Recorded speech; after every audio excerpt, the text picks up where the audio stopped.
Well, let's try and keep the energy high. I know it's 8:45 on a Friday morning. We've got lots of room to play and engage today, so let's just dive right into it. I want to start today's talk by looking at one of the most iconic brands of the past century, Kodak. If you're 30 years old, the Kodak, or older, the Kodak moment holds a very special place within our memory banks. I can still remember going down to the local photo lab to get my prints developed. You take in a roll of film or your disposable camera, and it could have been from a class trip or a family vacation or some kind of thing. You go in, you drop your film off, and a day or two later you come back, and you've got this envelope full of pictures. And it was fun. Before you even get home, you're flipping through them, and some are good, some are blurry, and some are just downright embarrassing. But in that envelope, there were moments, Kodak moments. Now, Kodak might be bankrupt and gone, but the brand still lives on. It still has this iconic quality because the company fit such a functional place in our lives for decades and for generations. It was the way we captured and shared life's moments. Now, what I love most, though, about the Kodak brand was its simplicity of purpose. George Eastman founded Kodak in 1880 with a vision to make photography as simple as using a pencil. Think about that as a vision statement. Make photography as simple as using a pencil. It's so clear, it's so visceral, it's such a magical way of describing what he was striving to do. But at the time in the late 1800s, this wasn't just simply a vision, this was a bold vision. This was equivalent to what Elon Musk is doing with Tesla or what Uber's doing to the taxi industry. This was a transformative goal because in the late 1800s, photography was anything but simple. It was actually considered a wet art. So to take a photo, you had this big, hulking 150-pound box, and then you poured in water and chemicals and metal plates to capture an image. So not only did you have to be a chemist to develop your prints, you had to be a chemist to take them too. And so this was a challenging environment. This was a professional activity, kind of like what web development was a decade ago. It wasn't something everyone could participate in. But George Eastman was this tinkering kind of guy, and he wasn't from the photography industry. He wasn't someone who was immersed in this. He wasn't an expert. Rather, he was a 21-year-old working as a clerk in Rochester, and he was planning a trip to the Dominican Republic, and a friend of his said, "You should take a camera with you." So we went and he bought all the gear and realized it's a hot mess to try and lug that to the Dominican Republic. So he got obsessed with this idea. How do I make this simpler? How do I make this portable? And working in his mother's kitchen, he became a chemist. And he started to experiment with different ways of capturing images. He first created the dry plate technology, which eliminated the need for water and chemicals. Then he created the rolled film and the camera that went with it. And then he created Kodak. And over the next century, Kodak generated thousands of patents to simplify photography. And they did it. They were incredibly successful. The company essentially democratized the image. They even created the digital camera that allows us to do what we do on a daily basis. Now, as we all know, Kodak failed to keep pace with technology. And in January 2012, the company went bankrupt. But here's the irony of the story. As Kodak was going bankrupt, Facebook was acquiring Instagram. Facebook bought Instagram just 3 months later for $1 billion. This is insane. Instagram at the time was an 18-month-old startup with 9 full-time employees. I'd take that. So why did that happen? Well, Instagram not only took the Kodak moment, they took Eastman's vision of making photography simple. What they did is they amplified it. They made sharing simple. And today, millions of people share billions of photos every single day on Instagram. And this has been the transformative moment. So when we talk about Kodak, everyone says, well, Kodak was displaced by the digital camera. No. Kodak was actually displaced by sharing. They were in the business of printing photos, creating technology to print and share photos, and Instagram digitized that and democratized and demonetized the entire industry. Now, before I go on, I have to point out, does anyone notice that the Kodak moment looks an awful lot like cat pics? Every time I look at Instagram, that's what it is. Now, as you see, I'm as guilty of this as anyone that happens to be my cat. She makes me feel guilty every time I go on a trip, but I digress. If I didn't have a professional setting, this would probably be my entire Instagram feed. But this is the kind of world we live in. We live in this sharing environment. We live in this disruptive environment. Now, I don't want to highlight how does Kodak grow its brand or how does Instagram grow its brand. Rather, I share this story as a cautionary tale. What happened to Kodak is happening to companies and industries across the world in every single sector. We are all dealing with disruption because the pace of change and the pace of technology is accelerating.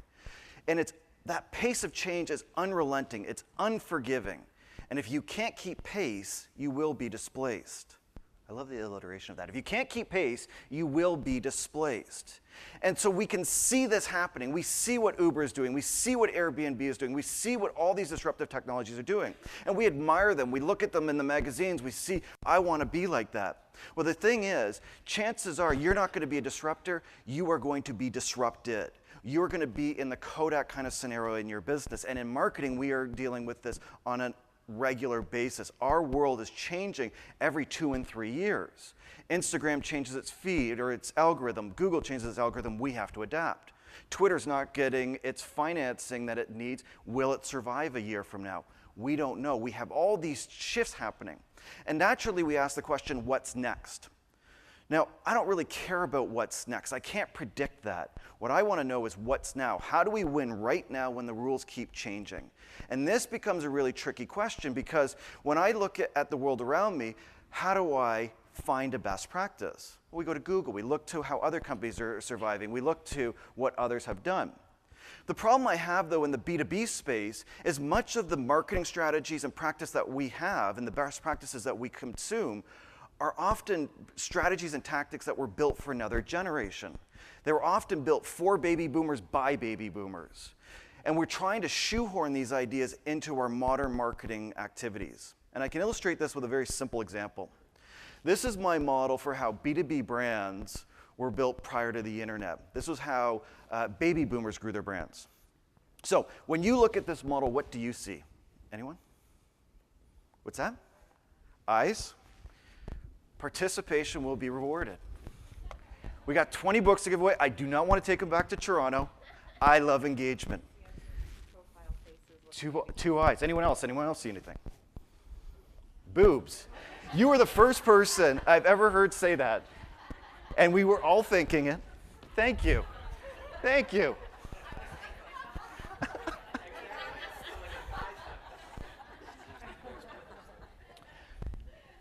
We all were thinking it. Those are belly buttons. It's my shameful drawing. Those are belly buttons. If you look at how B2B brands were built prior to the internet, it was built by people. It was literally built by people getting belly to belly and knee to knee with their customers. They were built by salespeople. And there was the salespeople that built B2B brands because they were the ones that got in front of their customers. They were the ones that disseminated product information. They were the ones that identified problems and solved them. They were the ones that were the face of the brand. And if you look at the companies that had the best B2B brands, companies like IBM and NCR and Xerox, these were the companies that had the best salespeople. But not only that, they had the best sales training, the best sales comp plans, the best sales technology, the best sales everything. They didn't look at sales as an art. They looked at it as a science, and they invested in it as such. And so they did extensive research in the 70s and 80s and into early 90s around sales performance. And out of that body of research comes most of our modern sales training programs. Solution selling, spin selling, Miller Hyman, go down the list.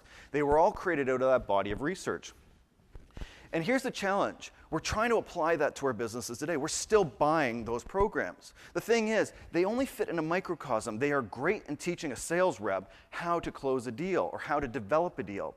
But what we see today in our modern marketing departments is we behave a lot more like B2C companies than we do anything else. We're building campaigns. We're working with data. We're creating content. We behave like brand marketers. So this really hits that challenge that I find, is we're trying to take lessons from the past to apply them today, but they don't quite fit. But at the same time, we can't predict the future. We're almost navigating without a map. And so the metaphor I like to use with this is it's like crossing the Sahara Desert. If you think about it, the Sahara is the largest tropical desert in the world, and it's constantly changing. It's constantly shifting.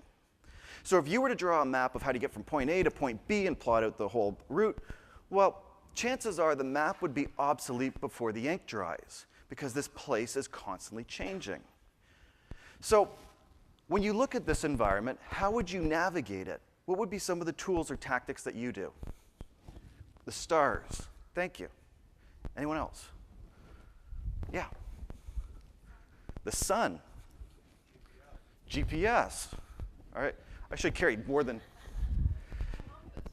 compass. Yeah. Who said sun? Sun back here. A hat. How's that going to help?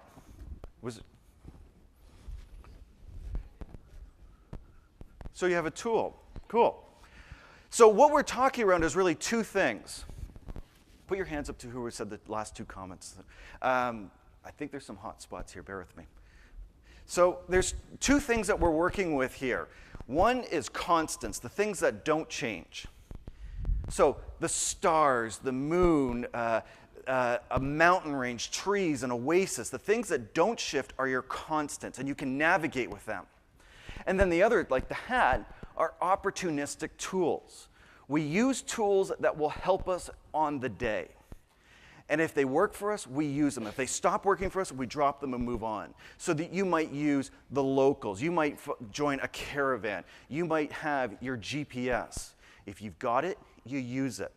So constants and opportunistic tools are the cornerstones of how we navigate a shifting environment. Let me illustrate this with a business example.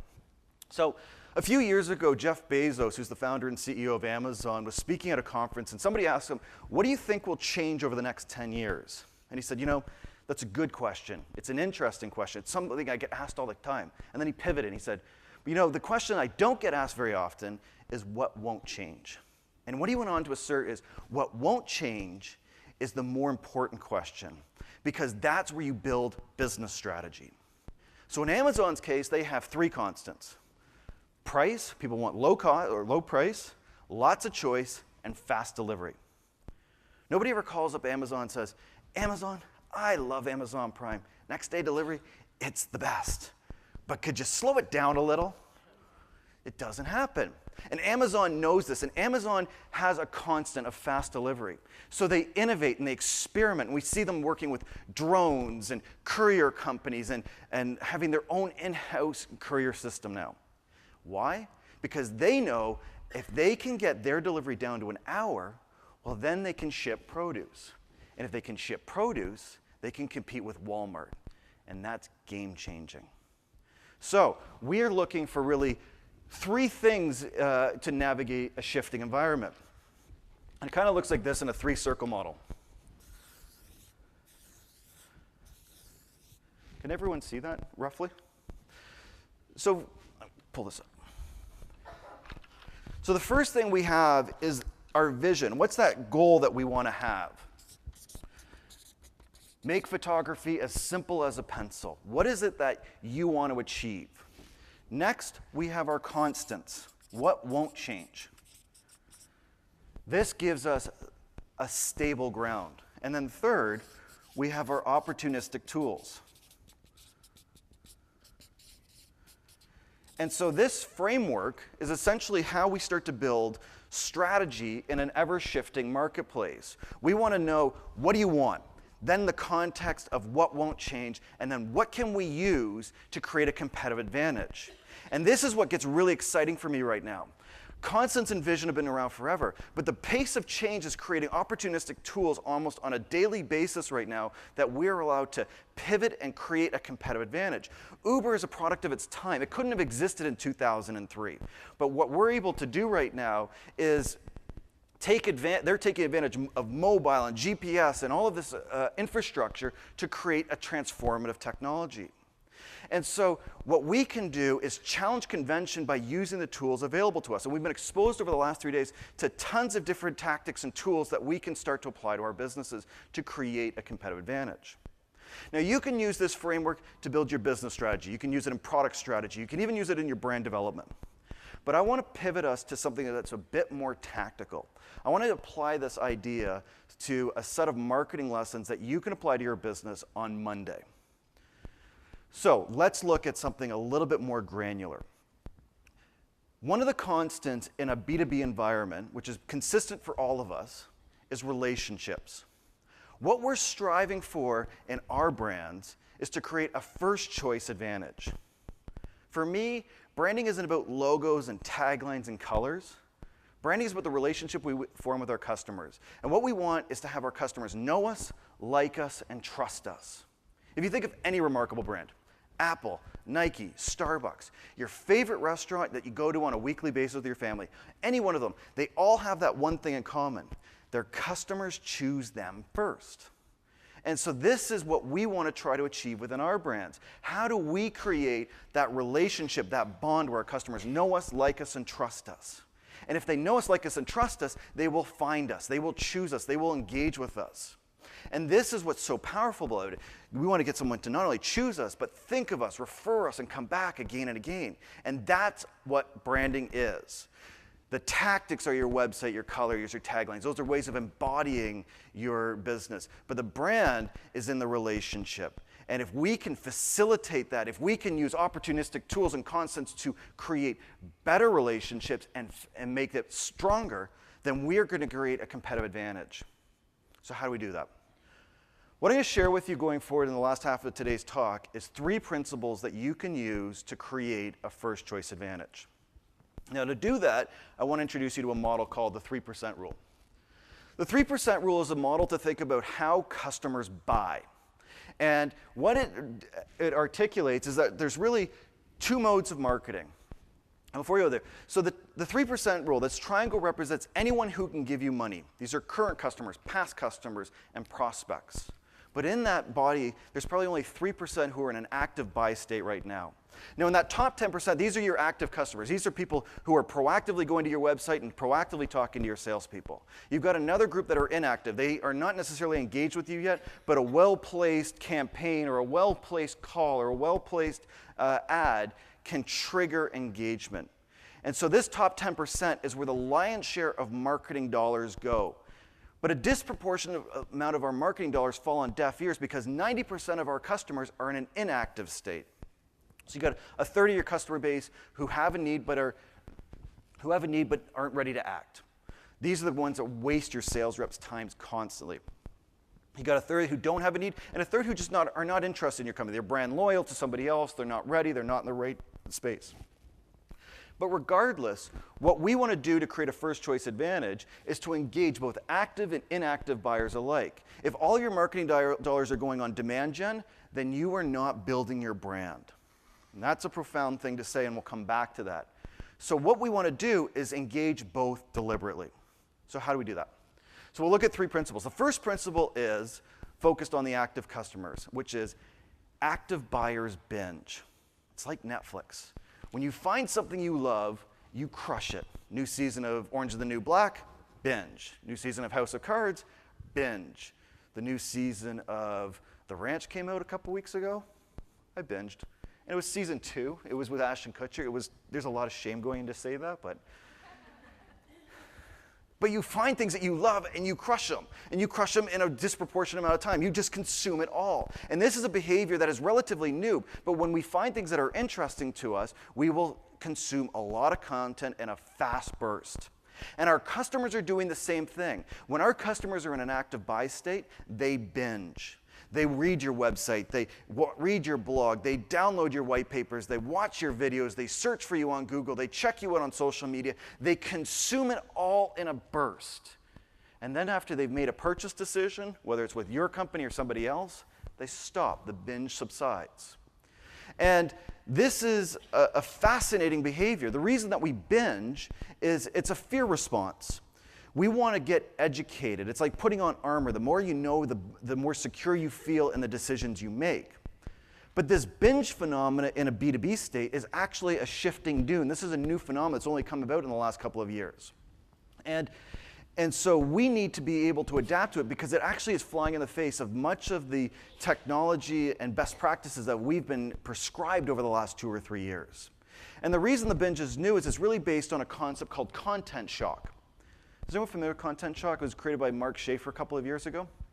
So Mark Schaefer is a social media guru, and what he did is he came out with a model that demonstrated that the volume of content being prescribed or being created is starting to surpass the world's attention. It seems like okay. So it's starting to surpass the world's attention. And this is a fascinating stat that's happening right now. We are now creating more content than there were human hours. We're creating more tweets, more videos, more TV, more blogs, more vines, more everything than there are actual people to consume it all. So if we did a social experiment and we grabbed all of the people in the world, we got everyone from South America and the United States and Africa and China and even go to North Korea, and we asked everyone, let's try to consume the world's content created in the last 24 hours over the next 24 hours. So we just focus all our time and attention. We couldn't do it. We've passed this inflection point. And as a result, we're shifting our behaviors. And we're shifting it in rather dramatic ways. We're not liking as many Facebook pages. We're not subscribing to as many newsletters. We're unsubscribing from a lot of content. And we are controlling what comes at us because there's so much volume. And this is having direct implication on marketing. But a year and a half ago, Buffer came out with a profound statement. They said they lost nearly half of their social media referral traffic over the prior 12 months. This is a shocking stat. Is anyone here using Buffer? Can I get one of you to describe to the group what it is? Give you a mic. Go ahead. Thank you.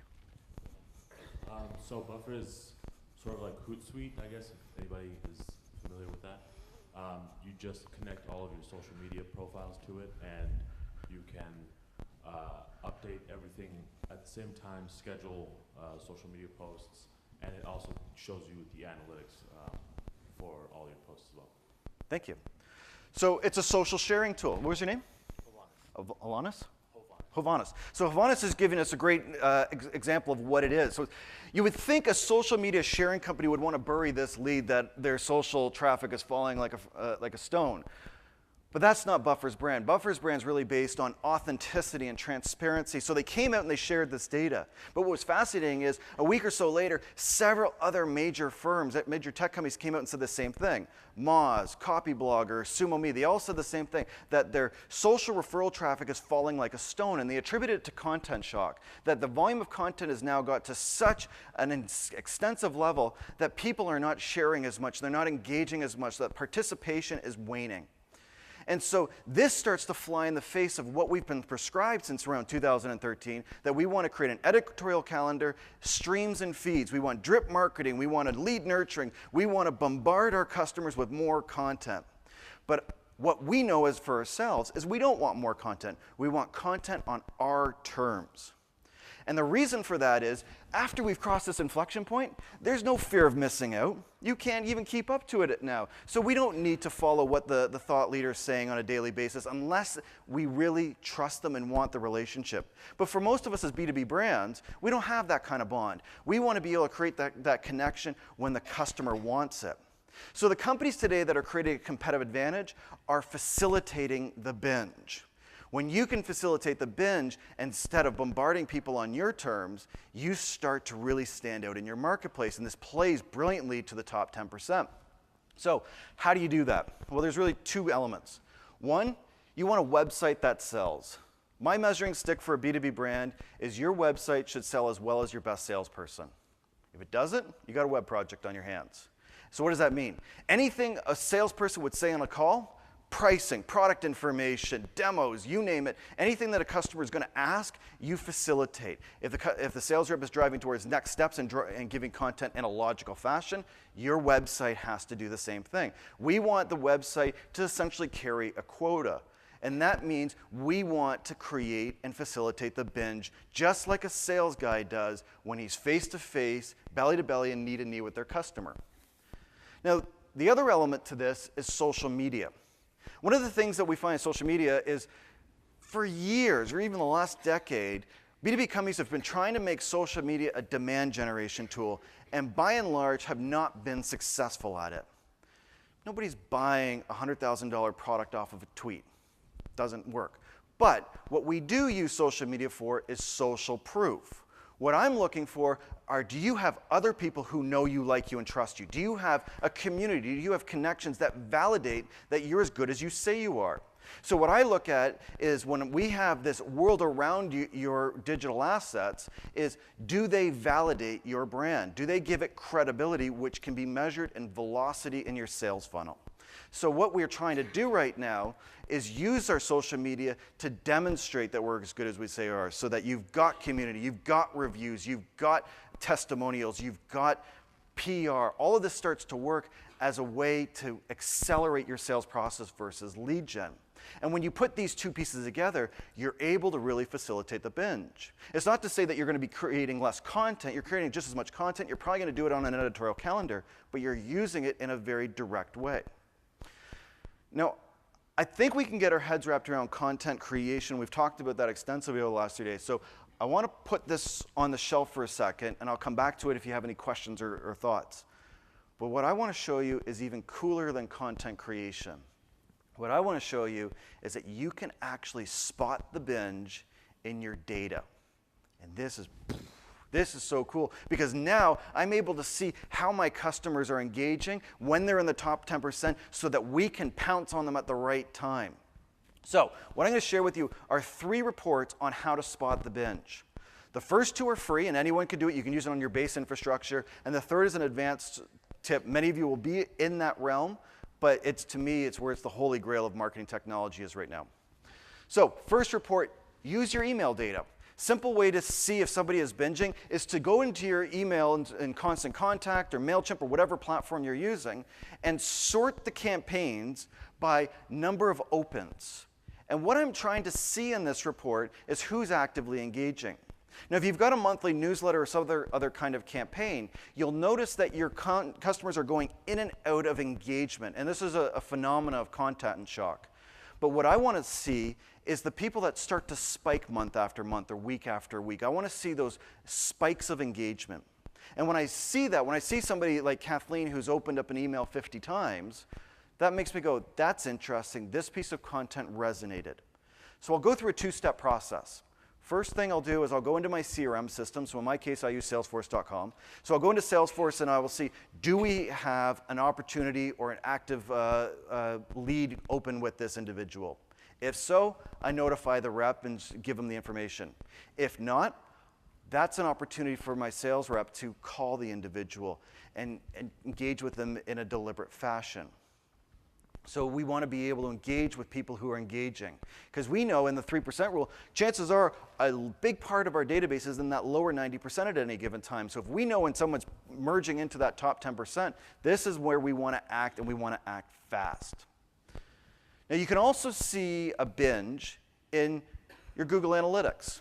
One of my favorite reports is the service provider report. I actually have this one emailed to me on a weekly basis. And the way you get to it is you go to Audience Technology Network, and then what I do is I sort it by pages per session. And at the end of today's talk, I'm going to give you a link so you can get all these slides, and you don't have to fully remember all of this.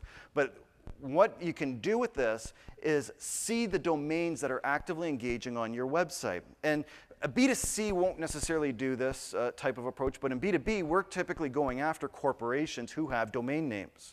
And so this has been a tactic that I've used for well over a decade just to see who's engaging with my company. And what we do is a 2-step process. First thing we do is we'll go into Salesforce and we'll see, do we have a relationship with them? If so, notify the rep. If not, do reconnaissance. Get onto LinkedIn, get onto Google, and see if this company could be a fit for us. And if so, we're going to build a prospecting strategy to go after them. Because what I know is I don't want to wait for the call to come in, because somebody might have gone to the website, looked at a bunch of stuff, and not filled out a form. So we might have had someone doing their own research. If there's a way that we can go and sell to them, might as well. Now, the third report is in the advanced category. The first 2 reports that I've showed you with an email report and Google are free. You can do them right now. I've been doing them for a long time. The problem I have with them is they're both manual. And the issue that I've had with this is when you get busy, you stop looking at them. So when you're desperate, yeah, you're going to use these tactics. But when you've got too much going on, they fall out of favor. So what I've been really trying to figure out is how can we facilitate the binge through automation?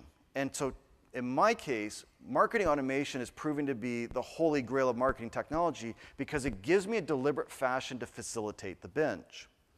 So what marketing automation is it's tools like HubSpot or Pardot or Marketo. Is anyone using any of these tools? It's almost everyone, great.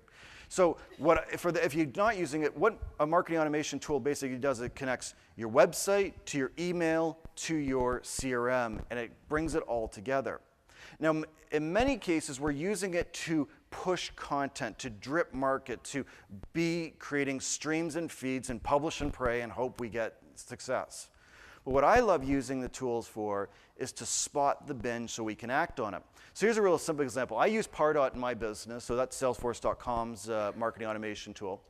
And this is just a simple prospect record. And what we do is we track the activities that are going on. So in this case, this prospect got an email, they went to the website, they went to my speaking page, and we score specific pages on our website differently so that we can track that. And then they watched a Wistia video. And as they're doing that, we're profiling them. So we're tracking the score, and as the score crosses 75, it will trigger actions. But the other thing we're doing is we're tagging the content so that right now we're grading what kind of lead it is. So in my business, I have really 3 core profiles. I have speaking, which I'm doing now. I do brand strategy consulting, which is another profile, and I also do brand naming. And each comes into the content and comes into the business through different vantage points and different engagement, and we can actually profile that to see it. But as the score and the activity levels tick up on the binge, we have trigger events going out into Salesforce to notify the rep. So rather than waiting for the customer to call, we want those tasks to be initiated so that we can start engaging with them. And to me, I'm a sales guy at heart. What I want to be able to do is use my data to sell. And if I've got a reason to call, this is a brilliant tactic. Now, I've just dumped, in a relatively short period of time, a ton on the table. Let's pause. Questions, comments, thoughts? Yes? So, I have a question. Let me give you a mic so... It's on. So my question is around the email. So one of the things that we use in order to evaluate the effectiveness of our email messages is actually unique opens. Mm-hmm. But I think what you're looking at is you're looking for the people that are doing more than one open. Correct. So that could be more than one open of a single email message or more than one open of multiple email messages? Yes. So I want to see candidates like Kathleen and Dana, they have high volumes of opens on this campaign. What I want to see is over, say, 2 or 3 campaigns, are there activity levels of the individual high? So yeah, unique opens is going to tell us the effectiveness of a campaign. Individual activity opens is going to show either they have connected with that piece of content or they're forwarding and sharing it with their community, and you're getting multiple opens. It's not necessarily effective. If someone's got it in their inbox and they're toggling on and off, you'll get a high spike. But it at least gives you an indication if it happens over a few campaigns. Yeah. Grab the mic. I'll take that. So do you look at, with your email opens, and if you're using the automation technology, do you start scoring on those automation, or those opens that build your trigger to say if people open in this amount of time, so you're not having to do that in a manual process? Unfortunately, Pardot doesn't allow me to. I've been working with them to find workarounds. So we have a custom field that it's tracking it, but it's a little cumbersome. So that is a MailChimp tactic that I use before Pardot. Yeah, take a mic.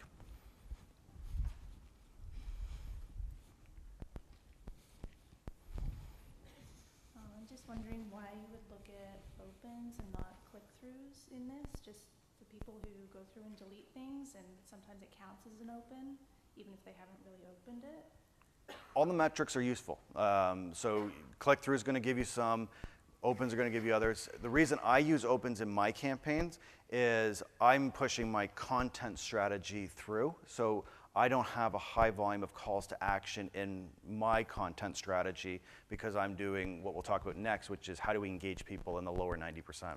But any one of the metrics that will show engagement is really valuable. Let me give you a book too. I really don't want to take these home. Thank you. Yeah, grab across.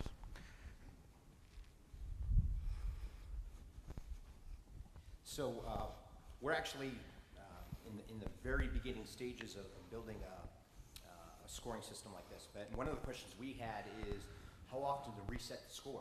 Okay.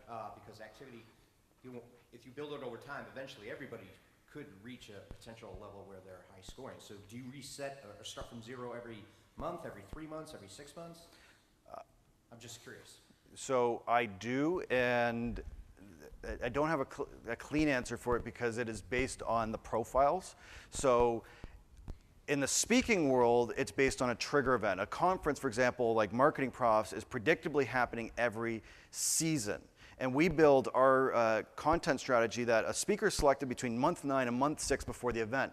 And so after that month 6, if the selection doesn't happen, we reset the profiles down to 0 in those lead nurturing campaigns, and then they come back up for the next season. In the brand strategy side of my house, I don't have the same volume, so I haven't had to reset the scores. So my advice is develop a buyer persona with the buyer journey of how do people engage in the trigger events, and then you can decide where to reset the scores. So the problem with marketing automation, there's not clear-cut rules in terms of what works across for all of us. So I think the more intelligent and the more you think through how a customer buys, the more you will be able to facilitate the binge, spot the binge, and act on it, and then align your scoring accordingly. Yes?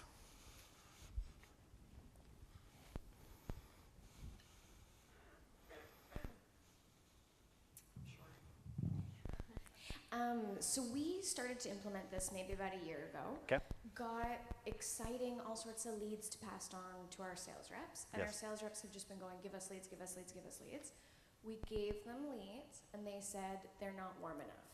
And we said we don't know what to do. They've watched a video and they've downloaded an ebook. We think they're plenty warm. We're excited to pass them on. And they went, it's still your job to keep nurturing these leads until they're ready for us to talk to them. How do you define where those stages are to make everybody happy? You have to partner closely with, that's a great question, thank you. You have to partner with your sales team. So in the tactics that we're describing here, chances are we're going to be calling a lot of people in the lower 90% who aren't necessarily high prospects. So, and there's the other dilemma that we have here is that if we give someone saying that's watch some content on your website and you call, and the sales rep does the even worse thing, it calls them and says, I saw you look at a bunch of stuff on my website, why? And you're like, ew, what's going on? So there's that creepy factor as well. So when you look at sales and marketing alignment, it's not silos. It's total quality management and it's iterations to get better. And when the salespeople are saying, no, that's not good enough, do better, they're not helping you, you're not helping them. And so it's bringing, essentially, it starts with your C-suite, CEO, CSO, et cetera, and coming down to bring the parties together to start aligning. This is a culture change more so than a technology change. What I see as the bane in developing marketing and brand strategies is what I call the weak links. And a perfect example, I do a fair bit of work in the pharmaceutical industry, and there's a compensation misalignment in many of the organizations. The marketing team is compensated on market share of the brands, so the products, and then the salespeople are compensated on budget, because they might have a portfolio of drugs that they're selling to in their territory. Well, you build a marketing strategy for the marketing team who's compensated on market share, and the sales team gets, and they go, we hit quota. And they just say no to whatever is coming at them. So compensation alignment is often one of the biggest weak links to sales performance. And so when you hit those walls, I often just go right up to the CEO and start facilitating the alignment questions, because if you can't get that solved, it's just going to be a hand-over fight. Let's keep plugging along. I want to introduce the second principle today, and we'll have more room for some Q&A. The second principle today is focused on inactive buyers. Create a first call advantage. Not only do we want customers to choose us first, we want them to call us first. And I think this is really an important distinction. How do you get your customers to call you first? Now, I'll give you a bit of background in terms of where the book came from. Just check time, we're good.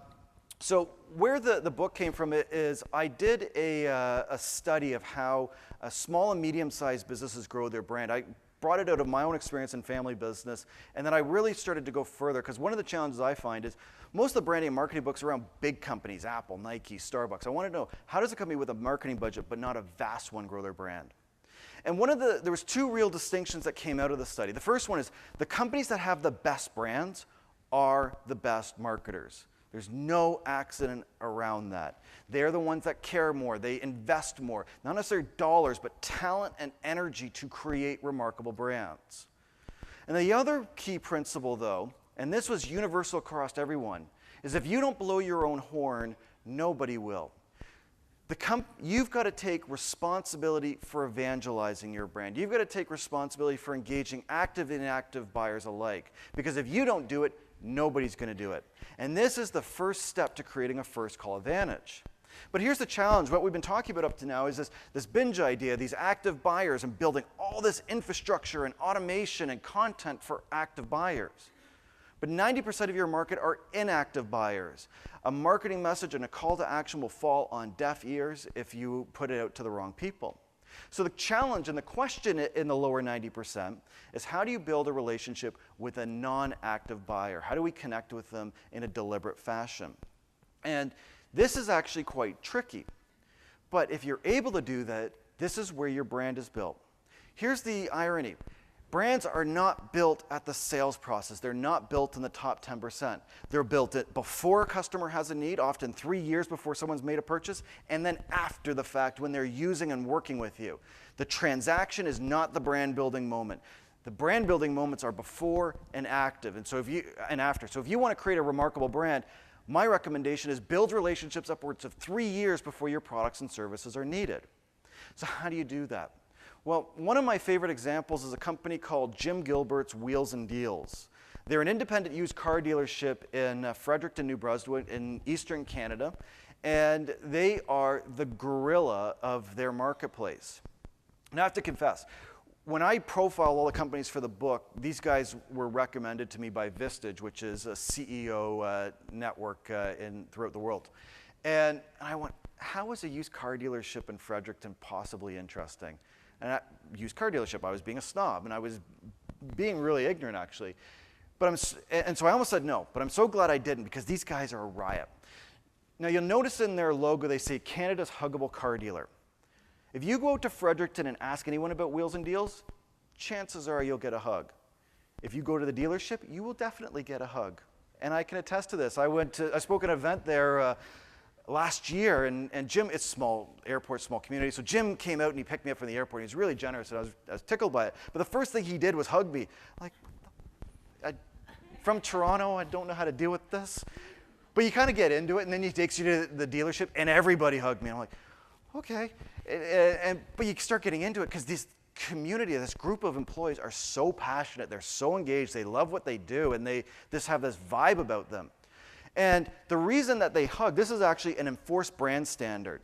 The reason they hug is their brand is based on a hassle-free used car. Their view is when people buy a used car, they have to replace the brakes or the tires after, say, 6 months. And that's frustrating because you just spent all this money on a car. So they service their cars to 250% of the state standard. Then if you do have an issue, they warranty it. It's hassle-free. So they wrap their customers in service. And that's where the hug metaphor comes from. And they enforce this thing. And so everyone's into this culture. So it's unique to them. And when they hire someone new, they're like, ew, I don't want to do that, but they have to. The other thing that's kind of fascinating about these guys is their logo. They literally put it on everything. It's on the cards, it's on the uniforms, it's on the signs, it's on the pens, it's on the swag. It's even stitched into the sales rep's shoes. And if you look at this logo, you go, that is not the testament of a high design. This does not pass the Apple standard. And if you look closely, you might notice it's the Detroit Red Wings wing flipped and duplicated. It was designed by Alex, Jim's son, when he was in high school. But I freaking love it. And it's hilarious. So they've embraced this. And so the brand's not about the logos and taglines and colors. The brand is about that relationship. Now, we could spend 4 hours talking about all their varying campaigns because they create new programs every year.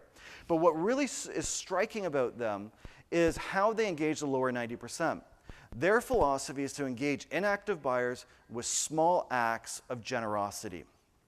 And so every single year, they send out 12,000 birthday gifts. 12,000 birthday gifts. These go to current customers, past customers, and prospects. They send out so many gifts, in fact, they are a registered post office. Oops.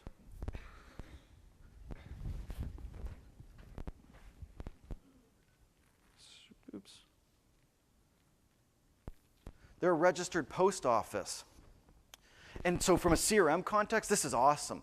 It doesn't cost much to become a post office with USPS or Canada Post. It's like $4,000 or $5,000. But if you want the best CRM data, every time a company moves or a client moves, they update your data for you. So it's awesome. But this is what's so remarkable about this, is they send out all these gifts every single year, and it builds a bond with their customers. And what's unique about them is there's no call to action, there's no marketing message, it's simply an acknowledgement. And they will get calls and emails and letters of people thanking them. They'll get calls where people are crying on the phone saying, everyone forgets my birthday, you never forget. And it's touching. And so I put in the book, one of the letters that Jim shared with me is a lady by the name of Ruth. She wrote, yesterday I got a dog leash in the mail from you. My second one, which is great because we have 2 dogs. Anyways, I'm writing to thank you for that and for the other little surprises we've received from you from time to time. We've never had a used car buying experience quite like the one we had it with your company. It was exceptional, and the exceptional touches like the leash just keep coming. I thought it right to say thank you. You can be assured that we recommend you to anyone we know who is buying a car. How freaking cool is that? A birthday gift is creating brand loyalty. And this is where I think there is so much opportunity for creativity in our marketing strategies. We put all this horsepower on demand gen, but brand building is often in the small acts of generosity. Thought leadership, events, birthday programs. How do you engage someone who is not buying so that you can trigger a relationship? And my measure of success for if these programs works is the 5 best words of marketing. That's interesting, tell me more. When I get a customer to say, that's interesting, tell me more, I can carry on a conversation. I can engage you in a dialogue. I can start building a relationship. And that kind of bond is so highly efficient and effective because if somebody knows you, likes you, and trusts you, like Ruth, they will pick up the phone and call you first. They skip over all the inbound marketing. They skip over all of the promotion, and they get to you. And then if you combine that call with a binge and you facilitate all their information needs yourself, you've just basically emasculated all of your competition. You have created competitive immunity by engaging your customers in a way that is valuable for you. Now, this is advanced. You don't just get to it overnight, but if you can continue to build towards it, you've got a ton of potential. Now, how are we doing on time? We're good. So what I'm going to do is let me share with you one more quick principle, and then let's flip it back into some Q&A. The final principle today is create a culture of change. It's like the model here. What we want to do is think of what is our goal. What's the choice that we want to, what do we want? What won't change? And what tools can we use to create a competitive advantage? Everything we're talking about right now is interesting. There's good ideas here. Everything you've consumed over the last 3 days has been incredible. There's so much ideas. And my challenge for each and every one of you is to go through your notes as you're leaving today and look for some ideas that you can implement. Because without action, you're not going to move the needle. And Henry Ford has this brilliant quote. He used to quote Thomas Edison. Every time he would start a meeting, he would go up to the chalkboard and write, "Vision without execution is just hallucination." This is an old Thomas Edison quote. And so this is our objective. How do we execute the ideas that you have consumed over the last 3 days? And what we're trying to do is really push this agenda as quickly as possible. So one of my favorite examples of this is Icebreaker. Is anyone using Icebreaker? Do you love it? Total love. Icebreaker is a clothing company. They manufacture merino wool, long underwear, and sports gear. They're a huge success story. They were founded by Jeremy Moon in 1994, and over the last 20 years, they've grown into a global brand. Their products are sold in 4,000 stores across 44 countries. They have over 400 employees, and their sales have tripled over the last 6 years to over 200 million. But what's fascinating about these guys is they also created a new category of clothing. All of their clothes are made with merino, which is this breed of sheep. It's a breed of sheep that grows in the southern Alps of New Zealand, and the fabric or the wool is so luxurious. It feels amazing on your skin. It's breathable in summer and insulating in winter. And so it's an ideal long underwear. But before Icebreaker, long underwear was made with polyester fibers. And so Jeremy Moon and a group of farmers saw the potential of this fiber, and they said, it shouldn't be just using Armani suits. How do we use it? And so they started marketing this. And they have built over the last 20 years this remarkable brand. But they take that vision as just a hallucination type of quote. What they do, which is unique, is they execute. And they have a culture that they describe as shedding the skin. Every 3 years, they do a deep dive in their business. They ask themselves 3 key questions. Where are we today, and where do we need to move towards? What's working, and what isn't working? And who here is part of the team moving forward, and who has stopped growing and can't keep up? As I mentioned, you'll get a copy of all these slides, but what I encourage you to do is to take this slide back to your team and start talking about it, even at the marketing department level. Where are we today? Where do we need to move towards? What's working, what isn't working? Who here is part of the team moving forward, and who has stopped growing and can't keep up? These are brilliant questions to start putting ideas into action. Jeremy Moon, in fact, actually applies this to himself. So every 3 years, he goes through this, and he tries to transform. And over the last 15 years, they've shed the skin 5 times. In 1999, they became an international company, left New Zealand to sell into North America. 2003, they moved their manufacturing from New Zealand to Shanghai. This was a contentious issue. There was a lot of pushback on it. But the issue that they were facing is the quality. One of the things they complained about is manufacturing in New Zealand was creating hobbit clothes. The shirts would shrink. So they went to the best technology, the best people in the world who were in Shanghai. 2007, they got rid of their sales agencies and transitioned to a global organization with wholly owned subsidiaries and distributors. 2009, they moved their design team from New Zealand to Portland, Oregon. That's where Adidas and Nike are based. That's where the best outdoor designers are. And in 2014, Jeremy Moon went through a succession. He went from CEO to chairman and creative director. Now, these are big transformational goals. These are the kind of things that we talked about at the beginning with how we apply business strategy to a changing marketplace. But you can use these principles of the 3 questions to start executing the ideas that we have been talking about today. And that's my challenge for you. Take the ideas that you've had over the last 3 days, take these questions, and start to apply them. Now, before you'll get the slides there, I'll come back to this. Are there questions, comments? How are we on time? 5 minutes, okay. Let's open the floor. Yeah. You want some mics? I'll help carry too.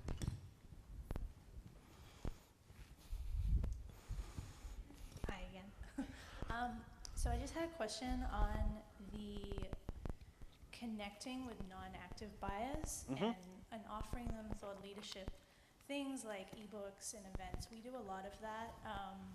I think the challenge is after we do something like that, we want to follow up, put them into a campaign, try and convert them into an active buyer. So what are your thoughts on that? Like, does it, I guess, taint the intent of just being a thought leader and trying to add value to their life?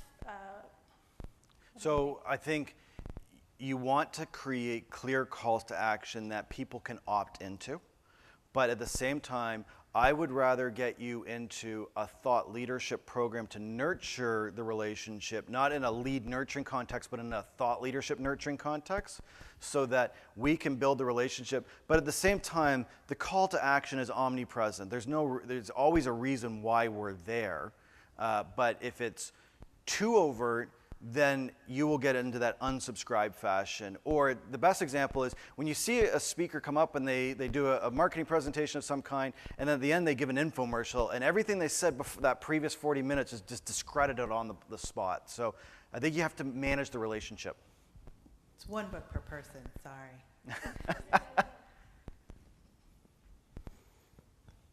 My question's kind of on the other end, but Okay.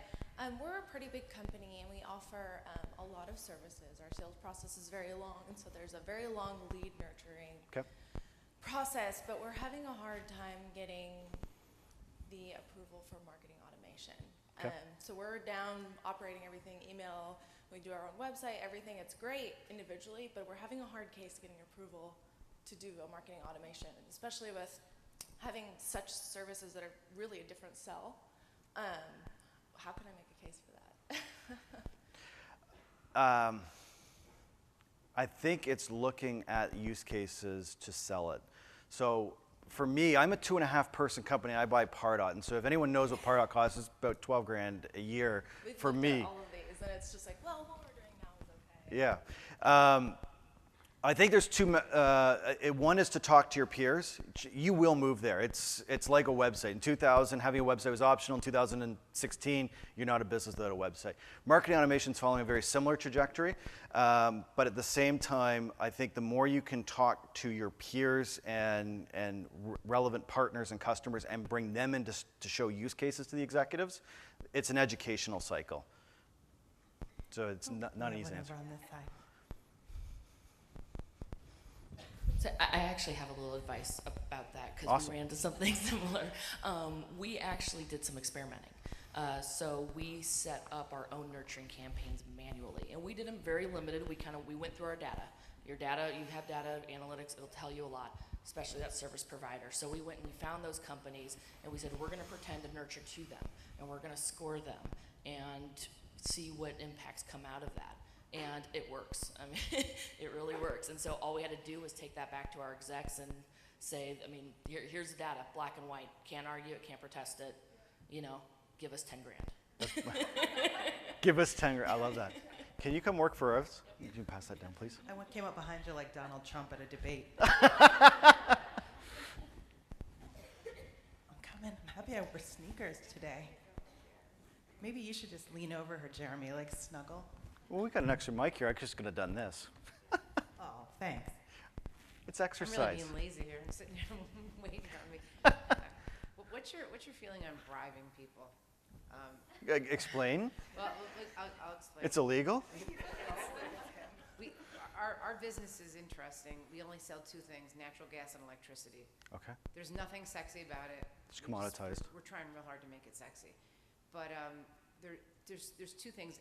We don't want to lose people because it costs twice as much to get them back, so we want to keep them. So when they're in a fixed product, they essentially buy in advance, so they really can't leave without paying an early termination fee. And we're not in the business to send out ETFs, so we want to keep them. And again, because the business is not, it's not like it feels good on your skin. It doesn't smell good. You can't even taste it because it's electricity and natural gas. So we've been putting our heads together to find out a way to really stop the itch cycle, which is usually around 7 or 8 months in most cases. So we were looking into, the typical, okay, well, for every year that they stay with us, it's an extra $100, 2 years, $200. It's like happy anniversary. Here you go. Here's your Visa gift card.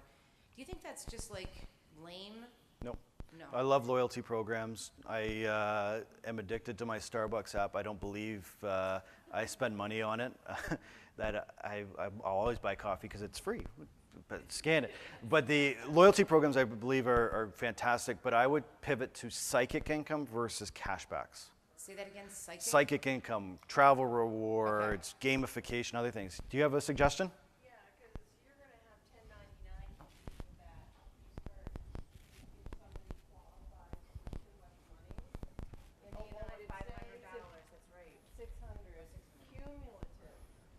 So if you end up offering people multiple discounts or multiple gifts over time, you're going to need to 1099, and there goes some of the value of your gift. Okay, that's a good point. one more question before we wrap up. I'm sorry, you guys. Could we talk after? Only because there's a break right after. And Yep. do you want to make sure we get one more question in? Go ahead. Oh, sorry. Go ahead.